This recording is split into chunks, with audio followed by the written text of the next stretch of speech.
न प्रकाश न दिशा न वाट.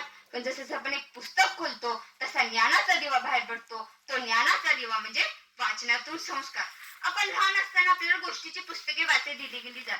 शिवाजी महाराजांची गोष्टी, संतांची वचने, तानाजींची शौर्य कथा हे वाचत असताना आपल्याला धैर्य, चांगुलपणा आणि देशभक्ती निर्माण झाली. आपण वाचनामुळे महान विचारवंत, लेखक आणि संतांच्या विचारांना स्पर्श करू शकतो. वाचन सवय नाही तर ती एक संस्काराची शाळा आहे. वाचन सवय नाही तर ती एक संस्काराची शाळा आहे. वाचनामुळे आपल्याला भाषेचा गोड वाटतो. चांगले काय, वाईट काय यांमधला फरक कळतो. मन शांत व संयमी बनते.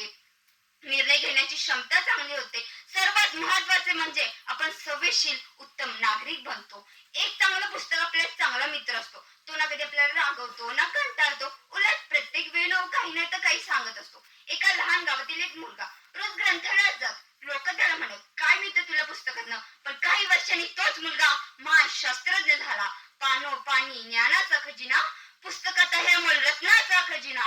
वाचत राहा, अखंड नवन व्हावे, कारण वाचनात आहे संस्कारांचा दिवा. कारण वाचनात आहे संस्कारांचा दिवा. संस्कार म्हणजे काय? संस्कार म्हणजे चांगली आचरणा, चांगली निर्णय घेण्याची क्षमता होय.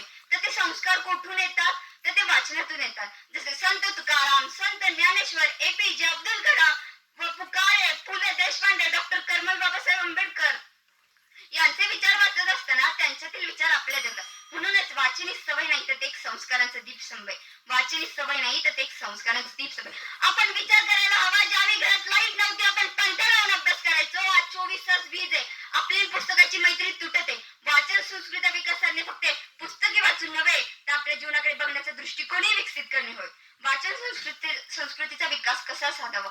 तर पालकांनी खेळणी देण्याऐवजी बालसाहित्यिक गोष्टीची पुस्तके द्यावी. शिक्षकांनी अभ्यासाव्यतिरिक्त चांगले उद्बोधन पुस्तक वाचण्यास प्रोत्साहित करावे. प्रत्येक गावात, प्रत्येक शाळेत, प्रत्येक महाविद्यालयात ग्रंथालय केवळ इमारत न राहता तर ज्ञान मंदिर बनले पाहिजे. इंग्रजी लेखक रिचर्ड स्टील म्हणत होते, reading is the best mind what exercise is to the body. म्हणजे शरीरासाठी जसा व्यायाम तसा मनासाठी वाचन होय. आपल्या जीवनात टीव्ही, मोबाईल, गेम्स येतील आणि जातील, पण पुस्तकातून मिळणारे ज्ञान, अनुभव, प्रेरणा कायम आपल्या सोबत राहतील. आजपासून आपण संकल्प करूया की थोडा का वेळ होईना आपण चांगल्या पुस्तकांना देऊया.